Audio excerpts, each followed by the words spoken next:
시간 하나님 말씀은 신약 성경 로마서 제12장입니다. 로마서 제12장 4절과 5절의 말씀입니다. 제가 봉독해 드립니다. 우리가 한 몸에 많은 지체를 가졌으나 모든 지체가 같은 기능을 가진 것이 아니니 이와 같이 우리 많은 사람이 그리스도 안에서 한 몸이 되어 서로 지체가 되었느니라. 아멘. 사랑과 축복의 메시지 나눕니다. 사랑하고 축복합니다. 네, 사랑하고 축복합니다. 감사합니다.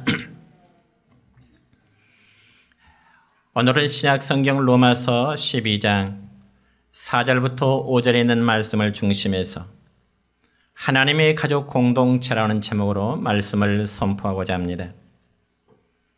여러분, 인간적인 관점으로 볼 때 이 세상에서 가장 귀한 존재라면 그게 과연 무엇일까요? 당연히 우리 모두의 가족들입니다. 내 가족, 우리의 가족만큼 더 귀한 존재는 세상 어느 곳에도 없습니다. 그러므로 하나님이 세우신 가정과 가족은 어느 누구로부터도 침해를 받아서도 안 되고 보호를 받아야만 되는 것입니다.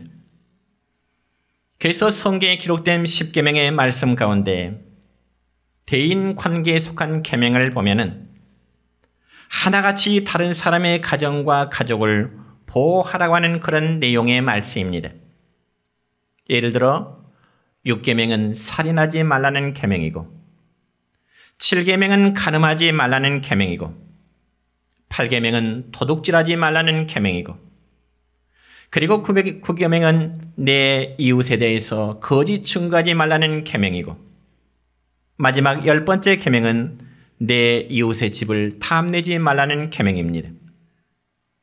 그러니까 이런 계명들은 하나같이 다른 사람의 가정을 침해하지 말고 귀하게 여겨주라고 하는 말씀인 것입니다.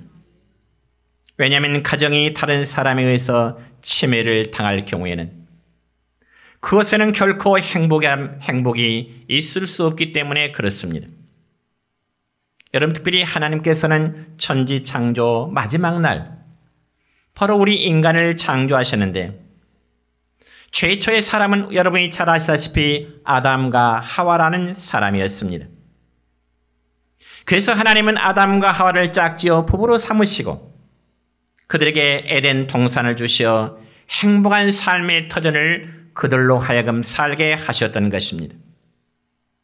그러면서 그들이 에덴 동산에서 먹고 살아갈 수 있는 다양한 열매를 허락하시는데 단 한 가지, 동산 중앙에 있는 나무의 열매만큼은 절대로 먹지 말라고 하는 그런 말씀을 주셨습니다.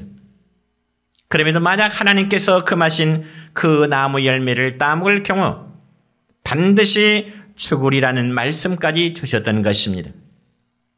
그런데 안타깝게 그들의 가정에 뱀이 간교하게 들어와서 하나님께서 금하신 선악과 나무 열매를 따먹도록 하나님에 대한 불순종, 즉 죄를 유도하게 되었습니다. 그자 결국 넘어짐으로 인해서 그 가정에 최초의 아담과 하와의 행복한 가정이 불행으로 바뀌어지게 된 것입니다. 그런데 놀라운 것은 범죄한 아담과 하와의 후손인 우리에게 하나님의 특별한 은혜를 주신 바가 있습니다.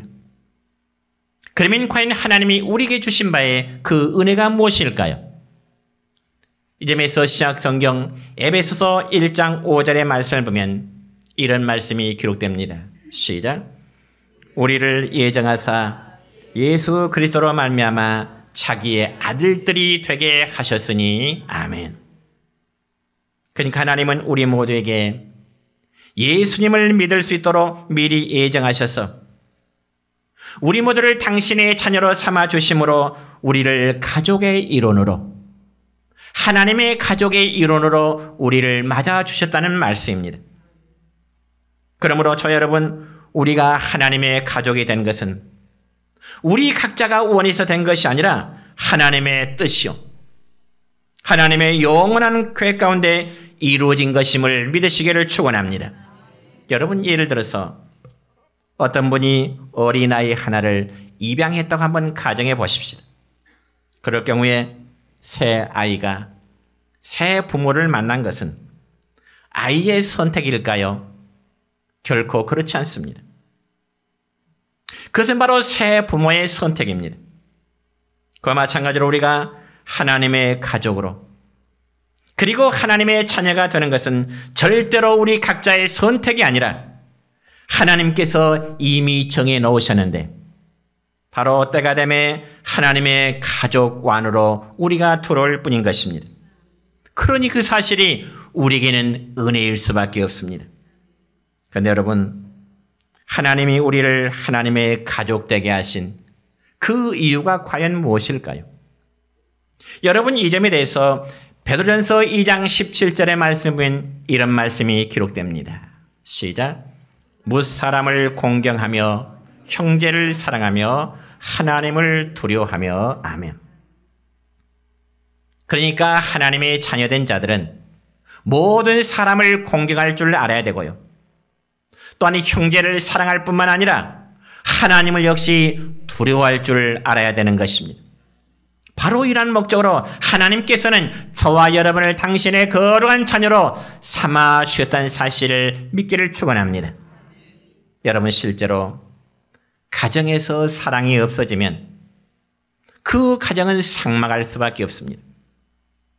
그렇지만 안타깝게도 육신의 가족 사랑은 영원하지를 못하고 육신의 가족 사랑은 언젠가는 사라질 때가 있다는 사실입니다. 그러므로 하나님께서는 우리에게 또 다른 사랑의 대상자를 주셨는데 그게 바로 영적인 가족들, 우리 모든 믿음의 식구들임을 믿으시길 바랍니다. 여러분, 그래서 이 믿음의 식구는 어떤 혈연적인 문제가 아니라 예수 그리스도로 말미암아 맺어진 신령한 가족들인 것입니다. 그리고 이 혈연 가족은 부모의 피를 통해서 우리의 육신의 혈연적인 가족은 이루어지지만은 그러나 믿음의 영적 가족들은 예수님의 피로 맺어지게 되는 것입니다. 그러므로 영적인 가족 관계는 이 땅에서뿐만 아니라 저 하나님의 나라에서도 영원히 지속되기에 우리는 하나님의 가족으로서의 서로 사랑하기를 힘쓰시기를 바랍니다.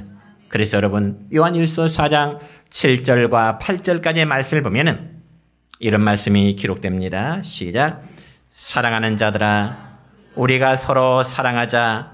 사랑은 하나님께 속한 것이니 사랑하는 자마다 하나님으로부터 나서 하나님을 알고 사랑하지 아니하는 자는 하나님을 알지 못하나니 이는 하나님은 사랑이심이라. 아멘. 여러분이 형제를 사랑하는 자마다 하나님을 알게 되고요. 반대로 사람을 사랑하지 아니하는 자는 역시 하나님에 대해서 바르게 알 수가 없는 것입니다. 그러므로 하나님은 믿음의 형제들이 항상 사랑하며 섬기며 살아가기를 원하시는 것입니다. 여러분, 예를 들어서 가정에서도 부모님은 당신의 자녀들이 형제간에 서로 우애하면서 살아가기를 원하십니다. 그리고 또한 자식들이 서로 우애하면서 살아가는 모습을 볼 때 부모의 마음은 흐뭇함을 느끼고 즐거움을 느끼게 되는 것입니다. 그런데 반면에 자식들끼리 서로 헐뜯고 또 물어뜯으면 그를 바라보는 부모의 심정은 괴롭기만 하듯이 우리 하나님의 아버지의 마음도 그렇습니다. 그러므로 여러분이요, 우리 믿음의 형제들이 서로 싸우는 것은 정말 하나님의 마음을 아프게 하는 커다란 죄가 됨을 믿으시기 바랍니다. 그래서 어떤 분이 말하기를 교회는 성도들 간에 교제를 잘 나눠야 된다, 그렇게 말합니다. 맞는 말입니다. 여러분이 성도들 간의 교제는 교회의 부흥과 화평을 이루는 절대적인 조건이 되는 것입니다. 그럼에도 우리는 교회 안에서 교제의 필요성을 인정하면서도 교회 안에서의 교제에 대한 오해된 부분들을 갖고 있을 수가 있습니다. 여러분, 우리가 교제한다고 하면 어떤 개념이 먼저 떠오르십니까? 어떤 사람은 재미있게 노는 것을 교제라고 생각합니다. 그래서 함께 영화를 본다든지, 혹은 함께 낚시를 간다든지, 혹은 함께 이제 취미생활 등산을 한다든지, 이런 것으로 생각하기 쉽습니다. 그러나 여러분이요, 성경에서 말씀하는 성도들의 교제는 그런 개념의 교제가 결코 아닙니다. 성경에 기록된 교제의 참된 의미는 믿음의 형제들, 즉 하나님의 가족을 사랑하는 것이 반드시 전제되어야 되는 것입니다. 그러므로 믿음의 가족들을 사랑하는 마음이 없이 어떻게 진정한 성도의 교제가 이루어질 수 있겠습니까? 예를 들어 남녀 간의 교제를 한다면 가장 우선시되는 게 뭘까요? 서로가 사랑하는 마음이 있기 때문에 그 교제의 관계가 이루어지게 되는 거죠. 그래서 신약성경 요한일서 4장 21절의 말씀을 보면 이런 말씀이 기록됩니다. 시작. 우리가 이 계명을 주께 받았나니 하나님을 사랑하는 자는 또한 그 형제를 사랑할지니라. 아멘. 하나님을 정말 사랑하는 자는 믿음의 형제를 사랑할 수밖에 없습니다. 그러니까 이 말씀 보면 하나님을 사랑하는 자는 그 형제를 사랑하라고 있는데, 그러면 과연 여기서 말하는 그 형제들이란 누구를 말하는 것일까요? 어떤 특정한 사람을 지칭하는 말일까요? 그렇지 않습니다. 여기서 형제라고 하는 것은 하나님을 아버지로 섬기는 모든 믿음의 공동체를 말하는 것입니다. 그리고 이 믿음의 공동체가 이루는 교회를 가리킨다는 말씀이죠. 분명히 아십시다. 여러분이요, 성경 어디를 보더라도 건물을 교회라고 소개한 것은 성경 어디를 보더라도 없습니다. 그렇기 때문에 여러분, 교회는 화려한 건물이 아니라 그 안에 함께하는 믿음의 공동체 가족들이 바로 교회인 줄 믿으시기 바랍니다. 왜냐하면 성도들은 예수님을 머리로 영접한 아름다운 유기체이기 때문에 그렇습니다. 여러분, 유기체는 서로의 생명이 연결되어 있는 살아있는 공동체를 의미하는 것입니다.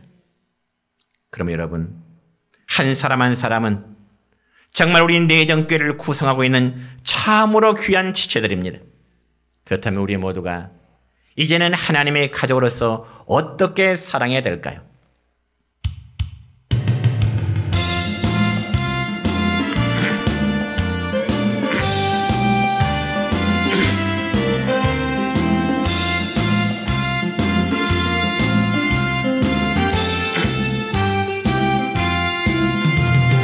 예수 안에서 우리 화목됐네.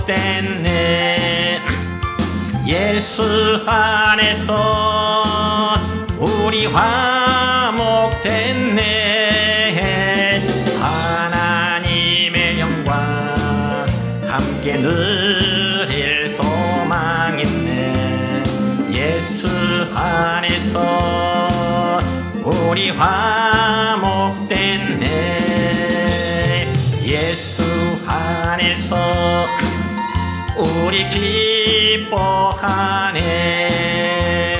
예수 안에서 우리 기뻐하네.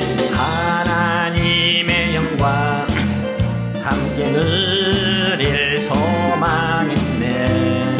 예수 안에서 우리 기뻐하네. 예수 안에서, 예수 안에서 우리 사랑 바짝 끼면서, 예수 안에서 우리 사랑하네. 하나님의 영광 함께 누릴 소망 있네. 내정교회에서 우리 사랑하네.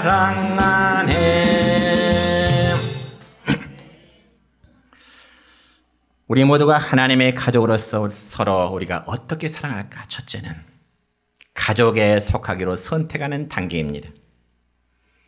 여러분, 이 땅에는 다양한 교회 공동체가 참 많습니다. 물론 우리 교회 주변에도 보면 많은 교회들이 있는데 여러분은 우리 내정교회 공동체를 여러분의 가족으로 삼고자 하는 선택함을 받은 거룩한 분들입니다. 그래서 그리스도인의 삶이란 단지 내가 믿기만 하면 되는 것이 아니라 어느 가족에 속할 것인가에 대한 선택은 너무나 중요한 것입니다. 예를 들어 여성들이 결혼을 하기 위해서는 배우자에 대한 여러 가지의 조건을 보겠지만은 그 중에서 정말 빼놓을 수 없는 조건 중에 하나는 가문에 대한 분위기, 즉 집안 분위기 내력입니다. 물론 요즘 신세대 여성들의 생각은 그냥 배우자만 마음에 맞으면 됐지, 무슨 가문의 분위기까지 따질 필요가 있겠느냐, 그렇게 반문하는지 모르겠지만 결코 그렇지 않다는 것입니다. 여러분, 우리가 하나님의 가족으로 선택함을 받음에 있어서 어디에 속할 것인가 하는 것은 너무나 중요하다는 것입니다. 그리고 하나님의 가족으로 선택함을 받았다면 이제는 분명한 가족 의식을 가져야 되는 것입니다. 그래야 성들의 교제가 이루어지는 것이지, 가족의 의식을 갖지 못한다면 참된 의미에서 그리스도인이라 말할 수가 없습니다. 여러분, 제가 오래전에 광주에서 부목사로 섬길 때 어느 주일날 남자 한 분이 교회를 출석했습니다. 그런데 그분은 교회 올 때마다 항상 깔끔하게, 그리고 정장 차림으로 오는데 대화를 시도해도 웃으면서 사양하는 겁니다.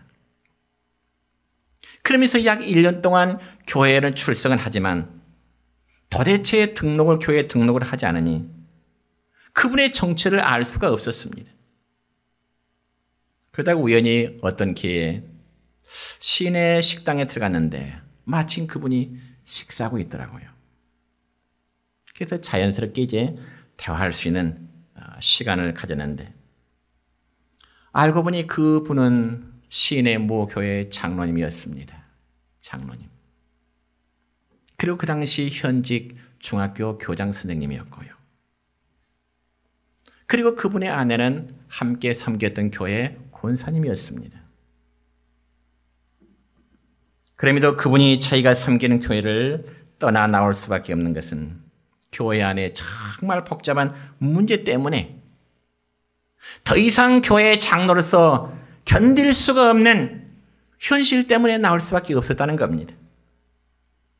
즉 장로님들과 목사님과의 갈등이 팽팽하고, 그러다 보니 성도들, 목사님을 지지하는 성도들, 그리고 장로님을 지지하는 성도들 때문에 모이기만 하면 교회가 싸움 바탕이 되니 괴로워서 견딜 수 없어서 그 교회를 나올 수밖에 없었다는 하소연을 이야기한 적이 들어봤습니다. 여러분, 우리가 세상의 어떤 모임에서도 싸우면 정말 정이 떨어지는데 거룩한 하나님의 교회가 세상보다 더해야 되겠습니까?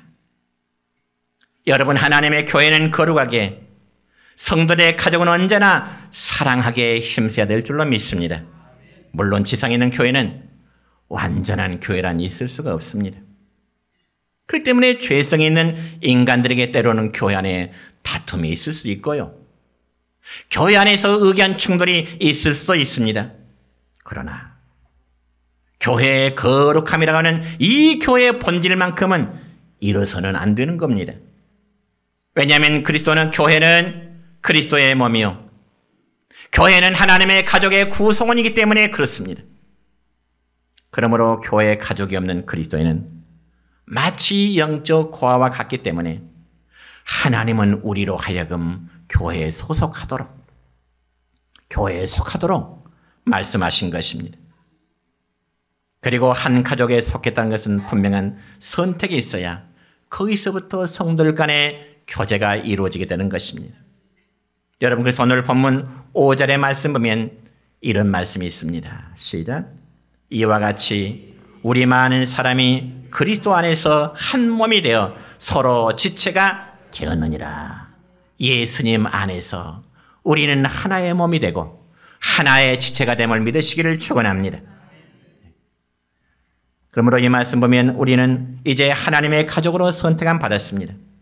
하나의 지체가 되었고요. 그리고 예수님의 몸의 일부가 되었습니다. 여러분, 예를 들어 여러분의 손이 바로 여러분의 몸의 일부이듯이 우리는 서로에게 속해 있고 서로의 가족이 된 것입니다. 그래서 멤버십이 이루어지게 된 겁니다. 그리고 두 번째는 친밀함을 가지고 나누는 단계입니다. 여러분, 우리가 하나님의 가족 구성원이 되었다면 이제는 함께 나누는 삶으로 살아가야 되는 겁니다. 저는 이 단계를 우정의 단계, 프렌드십 랩이라고 표현하고 싶습니다. 우정의 단계. 여러분, 사도행전 2장 43절 이하의 말씀 보면 초대교회 성들에게 아름답게 교제하는 모습을 볼 수 있는데 그들은요, 서로 물건을 나누어 쓰고요, 부자는 가난한 자들의 필요한 부분들을 채워주었습니다. 한마디로 유무상통한 그런 삶을 살았다는 겁니다. 그러면서 그들은 날마다 마음을 같이하여 성전에 모이기를 힘쓰고 또한 음식 나누는 것을 자주 했습니다. 그러니 교회 안에서의 나눔이 은혜가 될 수밖에 없는 겁니다. 그래서 사도행전 2장 44절로 45절까지의 말씀 보면 이렇습니다. 시작. 믿는 사람이 다 함께 있어 모든 물건을 서로 통용하고 또 재산과 소유를 팔아 각 사람의 필요를 따라 나누어 주며. 여러분, 이 두 절 말씀 가운데 다 함께 있어 라는 말씀과 서로 통용하고 라는 말씀 보면 성들의 관계가 얼마나 은혜스러운 관계인지를 알 수가 있죠. 여러분, 생각해 보세요. 성도는 함께 있어야 마음이 통하고요, 행동이 통하고요, 그리고 나눔이 이루어질 줄로 믿습니다. 그렇다면 우리는 성도들과의 만남을 통해서 무엇을 나눠야 될까요? 어떤 영적인 교통을 나눠야 될까요? 첫째는 서로 받은 바의 은혜를 나눌 줄 알아야 됩니다. 여러분이 성도는 자신이 신앙생활하면서 하나님께 받은 바의 은혜를 나누는 삶이 있어야 되는 것입니다. 그래서 실제로 경험한 사실을 나누는 삶이야말로 어쩌면 목사가 설교한 이상의 은혜가 될 수 있는 겁니다. 그럼에도 불구하고 교회 한쪽에서는 예배드리고 또 한쪽에서는 상대방에 대한 험담이나 주고받는다면 그건 나누는 삶이 아니라 교회의 공동체를 파괴하는 무서운 죄가 되는 겁니다. 그걸 알아야 돼요. 여러분, 여러분의 가정이 사랑과 행복으로 충만하시기를 원하시지요. 그렇다면 하나님의 교회도 그렇게 세워 나가야 되는 겁니다. 물론 그 일은 목사만이 하는 게 아니고 우리 전체가 그렇게 해야 된다는 말씀입니다. 믿으시기 바랍니다. 두 번째로 슬픔과 기쁨을 또 함께 나눠야 됩니다. 여러분, 가족은 항상 슬픔과 기쁨을 함께 나누는 공동체입니다. 그래서 가족은 슬퍼할 때는 같이 슬퍼하고요, 그리고 기쁘고 즐거울 때는 함께 기쁨과 즐거움을 나누는 것이 가족들 아닙니까? 그래서 우리가 흔히 하는 말 가운데 기쁨을 나누면 그 기쁨이 몇 배가 되고? 2배가 되고, 슬픔을 나누면 그 슬픔이 어떻게 된다고? 반으로 줄은다고요. 기쁨을 나누면 그 기쁨이 2배로 되고, 슬픔을 나누면 그 슬픔이 반으로 줄어들게 된다는 거죠. 그러나 여러분이 모든 사람들의 문제를 다 해결해 줄 필요는 없습니다. 왜냐하면 우리에게는 그럴 만한 능력이 없기 때문이라 하지만은 하나님이 그렇게 하라고 말씀하신 적이 없기 때문에 그래요. 그렇지만 하나님은 서로의 어려움을 함께 나누라고 말씀하십니다. 어떻게요? 상대방의 어려움과 고통을 잘 귀담아 주는 겁니다. 그래서 상대방의 기쁨이라면 질투가 아닌 기쁨을 함께 나누는 것이고, 상대방의 괴로움과 슬픔이 일있다면 함께 마음의 눈물을 흘려주라는 겁니다. 그러면서 여러분 서로의 공감대를 형성하는 것입니다. 이게 바로 하나님의 가족들의 삶의 모습이 되어야 됩니다. 여러분 우리 주변에 보면 어느 가정은 참 가족 수가 많아서 대가족인 경우도 있고요. 또 어떤 가정은 가족 수가 적어서 소가족인 경우도 있습니다. 그래서 가족 수가 많고 적음에 대한 나름대로의 장단점이 있습니다. 여러분 그와 같은 개념으로 생각한다면 우리 내정교회 역시 마찬가지입니다. 우리 교회가 농촌교회 치고는 그래도 좀 규모가 있는 교회이기 때문에 나름대로의 많은 장점이 많겠지만은 반면에 단점도 있음을 알아야 됩니다. 그러므로 우리는 단점을 장점화시키도록 노력해야 될 것이고, 요한계시록 기록된 필라델피아 교회 성도들의 모습처럼 우리는 요한계시록 3장 8절의 말씀을 믿고 말씀을 맺겠습니다. 시작. 내가 작은 능력을 가지고 있어도 내 말을 지키며 내 이름을 배반하지 아니하였도다. 아멘. 여러분 필라델피아 교회 성도는요, 비록 작은 능력을 가지고서도 하나님 앞의 말씀을 잘 지켜함으로 주님의 칭찬만을 들었던 교회입니다. 저는 우리 내정교회 성도들에 군면합니다. 우리 모두는 신령한 내정교회 영적인 가족들입니다.